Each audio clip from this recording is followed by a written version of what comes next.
Boa tarde, bem-vindos ao nosso canal. Contamos com a presença do Dr. Ricardo Leme, conhecido no plano interplanetário como Anjo Bom.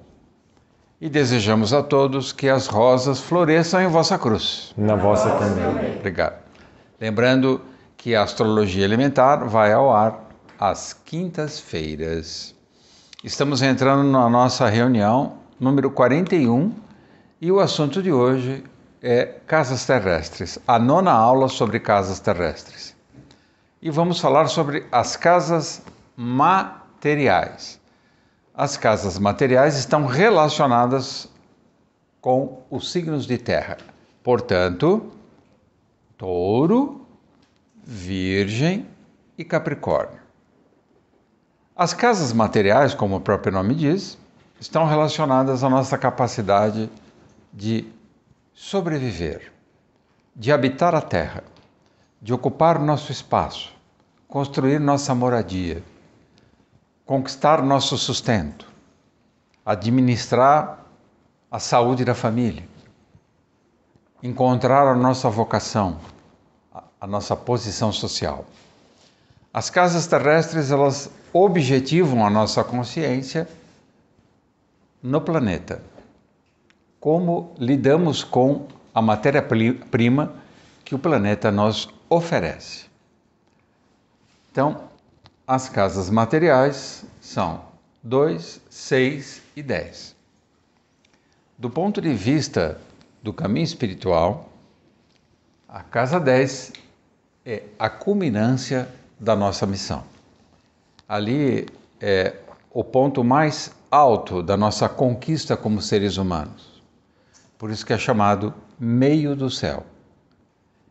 Esse ponto equivale à posição do Sol ao meio-dia. Então a casa 10 ela é construída do ponto de vista astronômico, levando em consideração a posição do Sol ao meio-dia. Vamos iniciar falando então sobre a casa 2. A casa 2 se refere à nossa habilidade de administrar todo tipo de valor, não se reduz apenas a valores materiais. Mas no mundo que a gente vive, ela praticamente atrai exclusivamente os assuntos de natureza material. Então a casa 2, poderíamos resumir assim: eu quero uma casa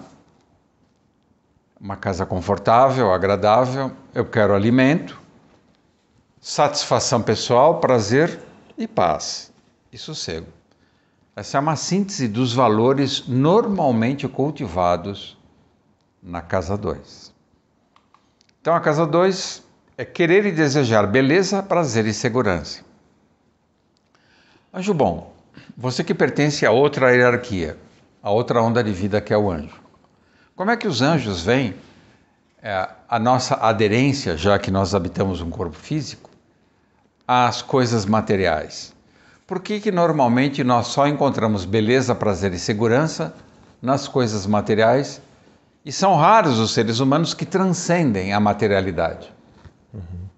Nós somos a televisão dos anjos, né? Então eles se divertem, a gente é parte da comédia desses seres. Então essa forma como a gente adere ao plano material é muito divertido para seres que sabem da efemeridade, não um saber falando, um saber sabendo de fato, né?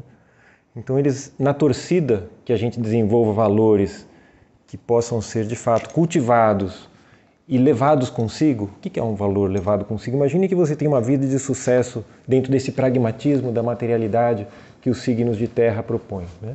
Uma realização no plano material. Posses, propriedades, dinheiro, e que, no entanto, tendo elaborado tudo isso, o que você leva consigo, né, depois desse breve período? Nada.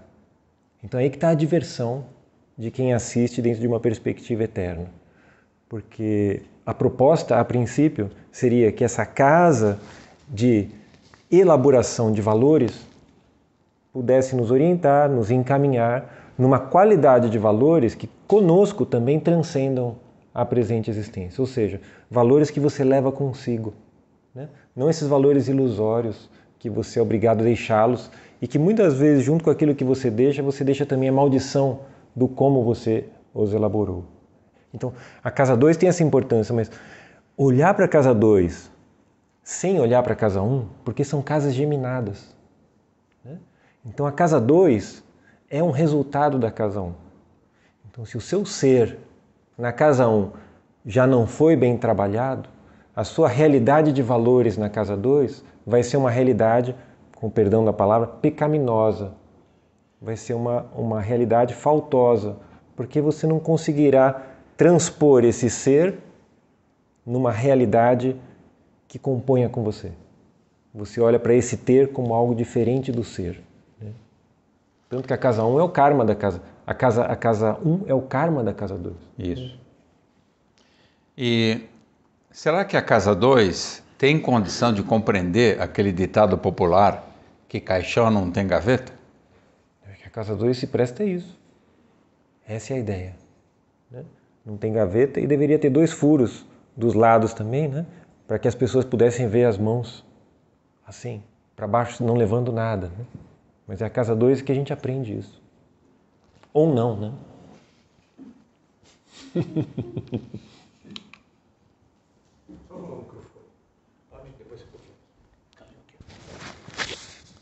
Você não mexeu no meu mamilo aí. Você fez de propósito, né? Isso foi para mim. Vou voltar, tá?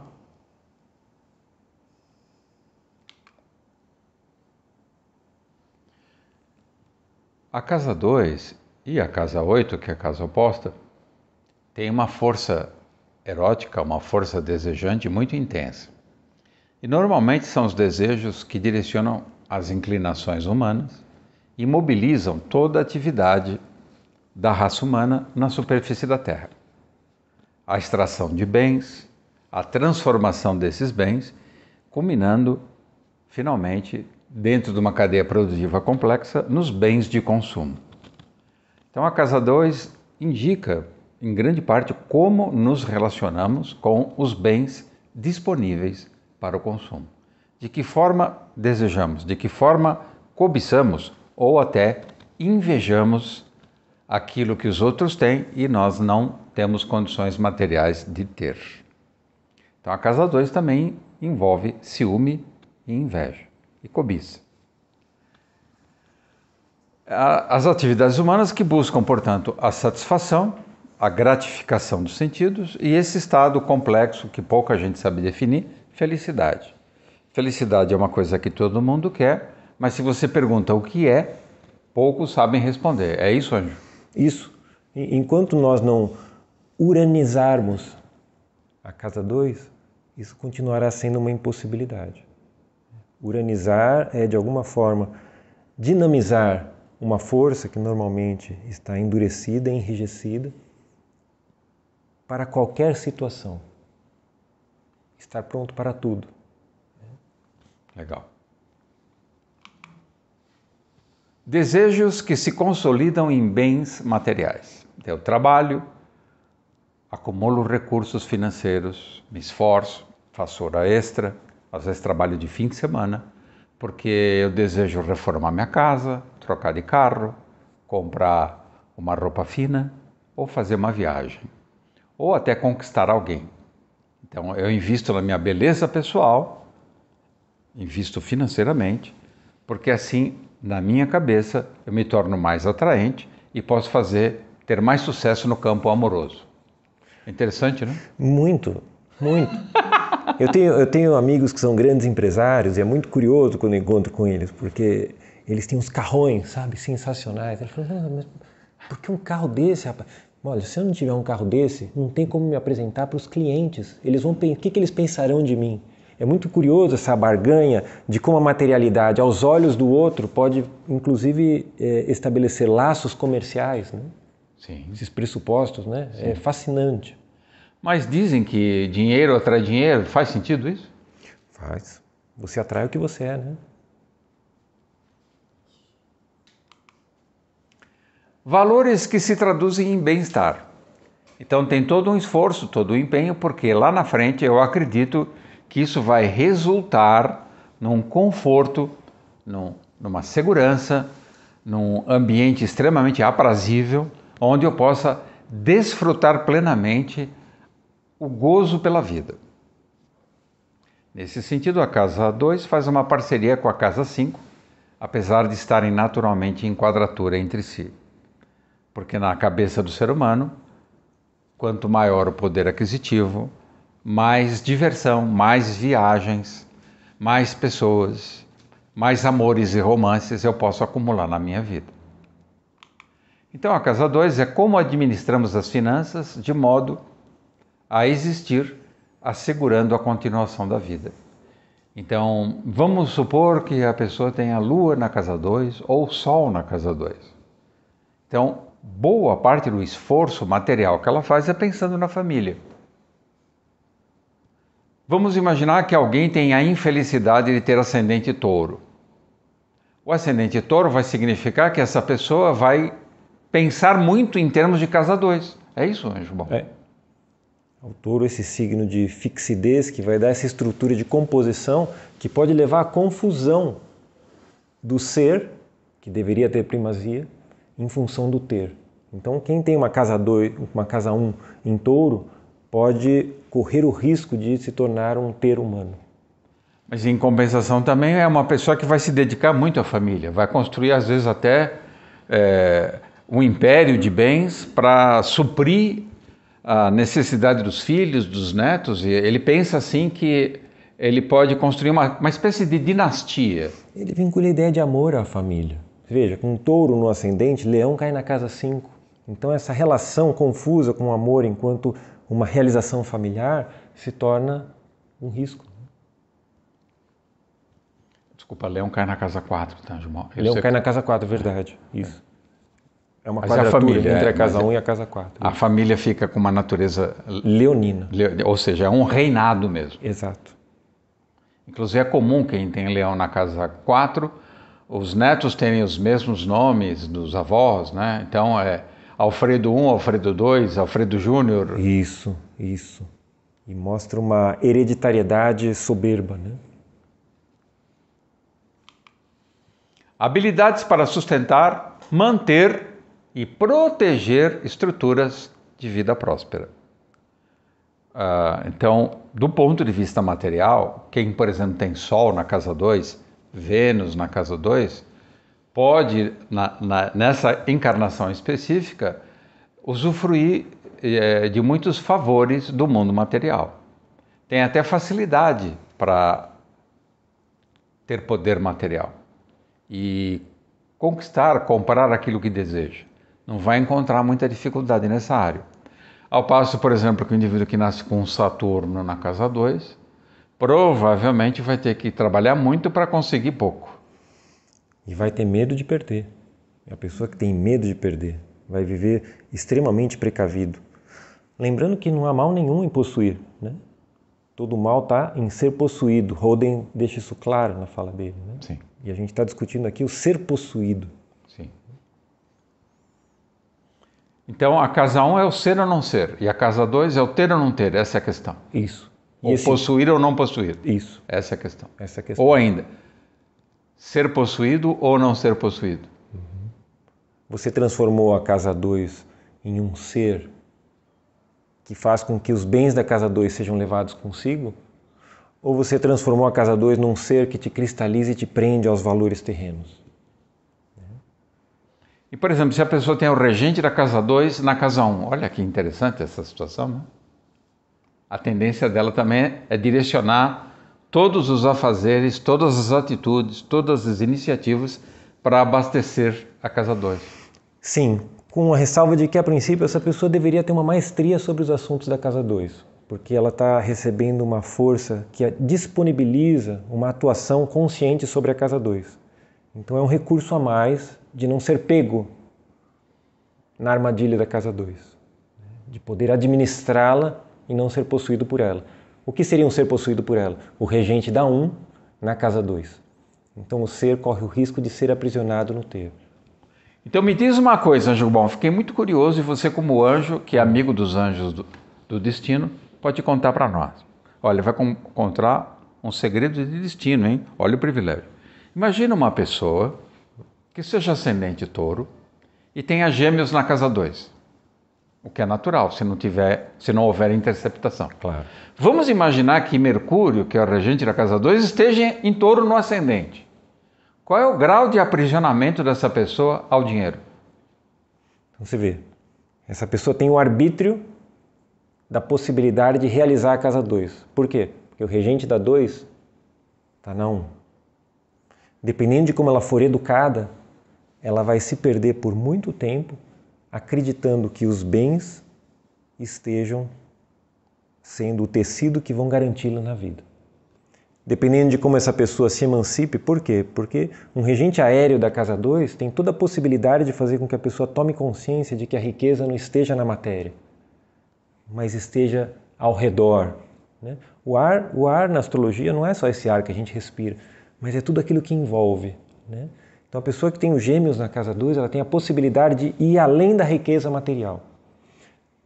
Mercúrio, regendo a casa 2, estando na casa 1, que é o ascendente, favorece que essa pessoa consiga. Mas você vê que é um Mercúrio atrasado. Por que um Mercúrio atrasado? Veja, a casa de Mercúrio é Gêmeos. Ele está numa casa anterior. Então é o Mercúrio que se atrasa em relação àquela sua casa. Ele está como que numa posição kármica em relação à sua própria casa. Então é uma vida onde essa pessoa vai ser tentada do ponto de vista material a desviar-se de algo que seja essencial enquanto construção de um sistema de valores. Legal. Não é uma condenação, mas é uma vida onde essa tentação vai visitar e vai tentar sedar a pessoa, né? E é possível que ela tenha até problemas respiratórios por isso, já que esse ar se condensa tanto na matéria. Respiratória de tudo aquilo que é regido por Mercúrio. Todas as porções regidas por Mercúrio, nesse ser, vão estar sob tensão. E se o ser descuidar, ao ponto do adoecimento dos órgãos regidos por Mercúrio.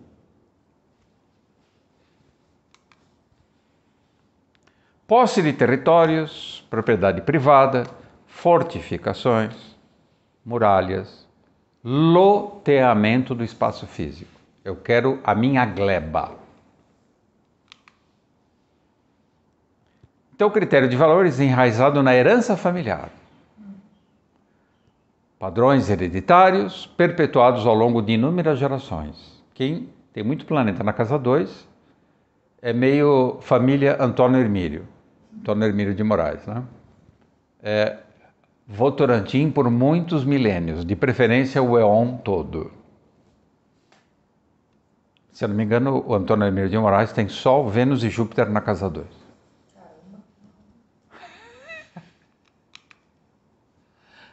Na casa 2 constatamos as facilidades, sorte, ou empecilhos, azar, no âmbito da gestão patrimonial. Pô, nossa, esse cara é afortunado, esse cara é abençoado, nasceu sob uma bela estrela, olha, ele faz fortuna com uma facilidade. Aquele outro levanta todo dia às 4 da manhã, vai dormir às 10 e não tem nada. O que aconteceu, Jubal? Então existe o desejo de ter e o medo de perder, como ele disse. E a casa 2 é perigosa, porque como ela está em oposição à casa 8, que é a casa da morte e da perda, há uma tensão terrível aí. Então a pessoa precisa se posicionar. Eu vou ser rico, vou ser pobre, vou ficar no meio. Vou me contentar somente com o que eu tenho e vou abençoar aquilo que eu tenho e vou entender que é apenas isso que é necessário, que o destino me ofertou. Como é que fica a ambição, anjo bom? A ambição é uma coisa boa ou pode ser uma coisa perversa? É uma via de mão dupla. Porque geralmente a ambição ela se estabelece muito unilateralmente sobre o ter. É raro uma pessoa que perceba a riqueza na pobreza. A riqueza na pobreza você vai encontrar na filosofia. E no banquete isso fica claro quando você vê o nascimento de Eros do encontro de Poros, que é a abundância plena, com Pênia, que é a total falta, né? A penúria. Existe uma graça e uma riqueza na penúria, porque ela guarda o potencial pleno de ser fecundado por tudo aquilo que a visita. Então, o ambicioso hoje, da forma como a humanidade se compõe, ele é um ser que só consegue trabalhar no polo da abundância. O ambicioso não consegue trabalhar no polo da penúria. Esse apaixonar-se em ser desprovido é uma impossibilidade. Os loucos de amor por Deus são raridades. Os filósofos genuínos do tipo Diógenes são raridade. E são pérolas também. Então a gente polarizou demais a riqueza na abundância e negligenciou demais a riqueza na falta. Então ninguém se interessa pela falta, pela experiência do não ter. Então, que é uma outra ambição. E é uma ambição muito mais interessante para o mundo. Porque essa experiência do esvaziamento é a experiência que permite que o outro seja, que o outro aconteça. Do jeito que as coisas estão hoje, a ambição não é um bom negócio. Do jeito que elas poderiam ser, a ambição talvez pudesse, né? Dentro dessa polaridade, dentro desse espectro, ser algo interessante. Então é melhor ter aspiração do que ambição. A aspiração é muito mais interessante, porque ela é silenciosa e ela é muito mais fertilizante do que a ambição. A ambição é um pegar, a aspiração é um arar a vida. E nesse arar a vida de forma aspirativa, a vida faz uma parceria com você. Então, analisando às vezes o tema natal de alguém, o mapa astral de alguém, a casa 2, você verifica que essa pessoa está condenada a um trabalho árduo, contas apertadas e até uma miséria material. Aí você pega o tema natal de outro, às vezes até o vizinho do anterior, e é uma riqueza fácil, ganhos vultosos, tem muito vulto, né? E sem muito esforço. E às vezes até uma fartura irrestrita. Aí você se pergunta, mas é interessante, são pessoas que moram na mesma cidade, no mesmo bairro às vezes, por que tanta diferença? É uma questão de favorecimento ou desfavorecimento dos planetas. E como você utiliza isso? Como falou o Anjo Bom, você ser favorecido materialmente pode ser apenas uma armadilha. É isso? Isso. Então, a casa 2 mede a ideia de felicidade e realização medidas através do poder aquisitivo. Então, eu sou feliz na proporção que eu acumulo. Esse é o conceito meio geral de felicidade. Mas o que o desejo realmente deseja? O que está na intimidade da estrutura do desejo? Coisas, pessoas, poder, amor, felicidade, prosperidade, imortalidade, gozo eterno. Acho que a gente de alguma forma deseja tudo isso, né? É um mix. Acho que sim. É como quando você vai para você vai fazer a faculdade, você vai fazer uma faculdade de medicina. Então você deseja aprender um currículo para atuar no mundo. Se a casa 2 não for uma estrutura onde você deseja aquilo que é necessário para você realizar uma vida, ela se torna uma armadilha. Estritamente o necessário. Obrigado, Anjo Bom. Maravilha. Obrigado. Desejos venéreos. Desejos tóxicos. Quando isso acontece? Quando ocorrem fixações do desejo.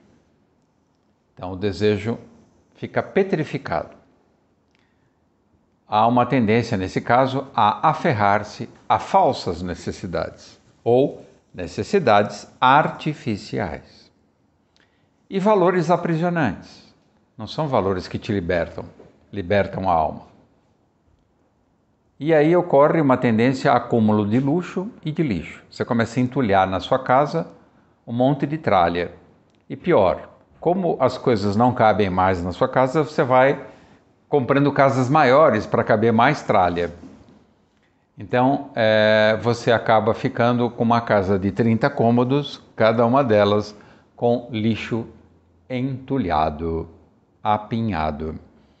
Estamos aqui com a nossa convidada, a doutora Cristiana. Tudo bem, Cris? Tudo bem. Obrigado pela presença. Como vocês sabem, ela tem a infelicidade kármica de ser ascendente touro, então ela tem uma lentidão evolutiva Por isso que ela procura a gente aqui desesperadamente para a gente cutucá-la, para ela se movimentar no pasto, porque às vezes se deixar ela fica o dia inteiro parada lá ruminando.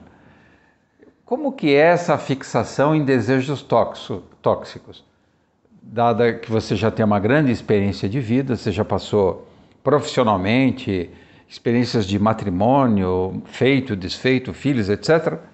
Nesse conjunto todo, até você chegar aqui, doutora Cristiana, o que você identificaria como a tendência mais tóxica de casa 2, no sentido de apego? Então, esses desejos tóxicos são esses desejos que você comentou ali, que são os desejos que o mundo considera felicidade. E, na verdade, esse mundo exterior que nos dá esse impulso desejante acaba nos atraindo e, ao mesmo tempo, nos traindo. Então, a hora que a gente trai o nosso espírito, nós nos intoxicamos. Então, intoxicar-se significa trair o espírito. É, você fazer algo que não está de acordo com o que a sua natureza superior solicita. Você atender apenas aos apetites da natureza inferior. Ok, mas vamos pegar o seu ascendente que tem ligação com a casa 2, né? Uhum. Então, de alguma forma, quem é ascendente touro é um pouco ascendente casa 2. Claro que não é a mesma Ascendente coisa. casa 2. É só para fazer um jogo Uma lógico. analogia. Isso. Por exemplo, você falou em espírito. Só que o espírito, enquanto a gente encarna, na medida que os anos vão passando, quando você é recém-nascido, até você tem algumas lembranças do mundo espiritual. Mas na medida que você vai amadurecendo, vai desenvolvendo a infância, a adolescência, até chegar a uma idade mais madura, você acaba esquecendo que você é espírito. E as demandas do corpo acabam tomando a dianteira da tua experiência. E nisso vai nos intoxicando. Então, mas você, por exemplo, como ascendente touro, que tem, obviamente, preocupações explícitas com a aparência, com a saúde física, com a manutenção de um corpo organizado, bonito. Com a segurança material. Com a segurança material. Como é que você combina isso com a sua natureza espiritual? A natureza espiritual a gente já esquece assim que encarna. A hora que você encarna, imerge na matéria, você já toma a bebida letal do esquecimento. Se a pessoa não despertar para um caminho espiritual, é impossível, principalmente com um ascendente em touro, que a lente que você enxerga o mundo é toda através da matéria. Legal. Então, de alguma forma... É muito difícil, que nem alguns falam assim, as pessoas mais adiantadas espiritualmente. Olha, nada disso aqui que existe é real, ou que nem às vezes falam em alguns filmes, como no Matrix, por exemplo, nada disso aqui é real. Para um ascendente em touro é muito difícil você não enxergar que as coisas concretas que te rodeiam não são reais. Essa dificuldade sim, então requer um esforço redobrado para entrar num caminho espiritual e seguir em frente. E você tem que crer para ver. Primeiro você crê que esse é o caminho. E não adianta querer ver muita coisa porque o ascendente em touro não permite. E o que você sugere para quem nos acompanha no canal para espiritualizar a casa 2? Então, precisa olhar para o mundo que nos rodeia, para a matéria, para o ser humano, para a natureza e encontrar Deus na matéria. Bonito. Encontrar Deus na matéria. Tem que encontrar Deus no outro, no olhar de um outro ser humano, na sinergia que existe na natureza entre si, numa folha balançando ao vento, saber que Deus está movimentando aquilo ali e você começar a se encantar com tudo que te rodeia, porque o seu olhar está sempre no mundo material. Então você acredita, por exemplo, que a beleza é uma maneira de tornar a relação com a matéria mais etérica. Você precisa encontrar... A relação estética, desculpa. Sim, você precisa encontrar a beleza e a divindade em tudo e em todos. Legal. Planetas na casa 2 acentuam a ação da gravitação terrestre, ou da gravidade terrestre, e tendem a cristalizar o amor pela matéria. Como é que foi a sua história do amor pela matéria? Você foi mudando isso Ou você mudou a sua perspectiva de olhar a matéria? Ou você se acha ainda muito apegado às coisas materiais? Eu tive uma, não sei se é sorte, mas o regente da minha casa 2 está na casa 9, que é uma casa que busca transcendência. Então a sua casa 3 é Gêmeos e Mercúrio está na 9. Em Capricórnio. Então, apesar dos apelos materiais terem sido muito fortes para mim, querer construir uma profissão que me garantisse o meu sustento, construir uma família, todos esses apelos da casa 2, né, conforto, segurança, etc., sempre tinha um quê lá no fundo que falava, existe algo que transcende tudo isso. Isso aqui não é só o que é importante, aqui é importante, mas tem algo a mais, né? E esse algo a mais deve ter me levado nessa busca, porque senão eu estaria totalmente aprisionada. Legal. Então, esse amor pela matéria acaba normalmente redundando em gula, luxúria, cobiça e até avareza. Você sofre tanto para acumular bens que você tem um temor terrível do olho gordo alheio,